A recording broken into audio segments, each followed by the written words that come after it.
आपल्या मुळातच काय की जे दुष्काळाचं मॅन्युअल आहे त्या मॅन्युअलमध्ये ज्या काही वेगवेगळ्या पद्धती सांगितल्या त्याला आपण कदाचित ओला दुष्काळ म्हणण्याच्या ऐवजी पूर परिस्थिती म्हणू शकतो, अतिवृष्टी म्हणू शकतो, जे आपल्या मॅन्युअलमध्ये म्हटलेलं आहे. त्याला काहीही म्हणा, पण त्याला तात्काळ आपत्ती घोषित करून आणि त्या संदर्भातली मदत ही शेतकऱ्याला झाली पाहिजे. सातत्याने ओला दुष्काळाची मागणी होत असते, पण मॅन्युअलमध्ये ओला दुष्काळ कुठेही नाही. आजपर्यंत कधी ओला दुष्काळ जाहीर झालेला नाही.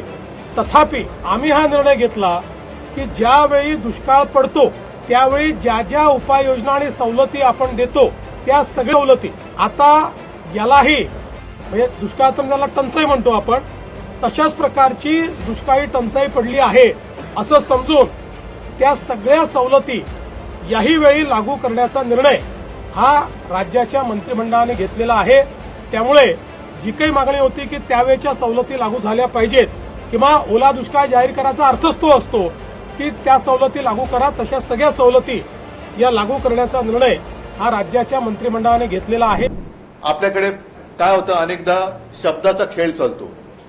मी ओला दुष्काळ हा शब्द वापरण्यापेक्षा आपत्तीग्रस्त हा शब्द वापरला आणि आपत्तीग्रस्त मग आपत्ती तुम्ही एखादा शब्द नाही म्हणून संकट नाकारू कसं शकता की ठीक आहे ओला दुष्काळी संज्ञा नाहीये नसेल पण म्हणून तुम्ही झालेलं नुकसान नाकारू शकता का?